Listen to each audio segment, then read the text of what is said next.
ఆయనతో పాటుగా ఆవితో పాటుగా ఎవరు కరుణాకర్ రెడ్డి కొడుకు, చెవిరెడ్డి భాస్కర్ రెడ్డి కొడుకు, అలాగే ఇట్లాగా అనేక మంది కొడుకులు ముందుకు వచ్చారు. పేరు నాని కొడుకు ఇట్లాంటి వాళ్ళు కిందటిసారి తెర మీదకి వచ్చారు. కొంతమందికి ఇచ్చారు, కొంతమందికి ఇవ్వలేదు. కాబట్టి ఇంకా అందులో పక్కన పెట్టేది ఏముంటది బేసిక్ గా,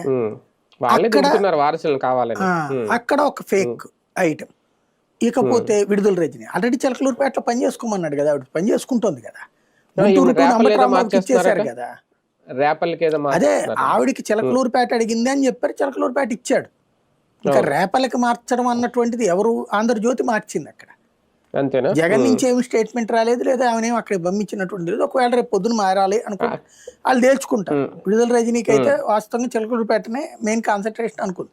క్రిందసారి గుంటూరు 2 నుంచి పోటీ చేయించారు, దెబ్బతిన్నది. ఇప్పుడు గుంటూరుకు అంబటి రాంబాబుకి ఇచ్చారు. వాస్తవంగా సత్తెనపల్లిలో ఉండేటువంటి అంబటి రాంబాబు కొన్ని స్ట్రీమ్ లైన్ చేసుకుంటూ 1 by 1 తీసుకొస్తున్నారు. సత్తెనపల్లిలో ఉన్నటువంటి అంబటి రాంబాబు గుంటూరు 2 ఇవ్వడం, అట్లా గుంటూరు 2 అనుకున్నట్టు విడుదల రజని చిలకలూరుపేటకు పంపించడం. అట్లాగే అనిల్ కుమార్ యాదవ్ నెల్లూరు జిల్లా నుంచి పోటీ చేస్తానంటున్నాడు. తను నెల్లూరు సిటీ ఇంతకుముందు చేసింది, ఇప్పుడు మొన్నటిసారి ముస్లింలకు సీట్ ఇచ్చాడు కదా.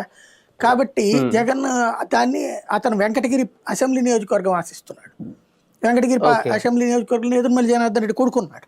నేదురుమల్లి జనార్దన్ రెడ్డి కొడుకుని ఎంపీగా పంపించడమా లేదా అన్నటువంటి జగన్ నిర్ణయం తీసుకోవాలి. ఎందుకంటే నేదురుమల్లి జనార్దన్ రెడ్డి కూడా ఎమ్మెల్యేగానే గెలిచాడు.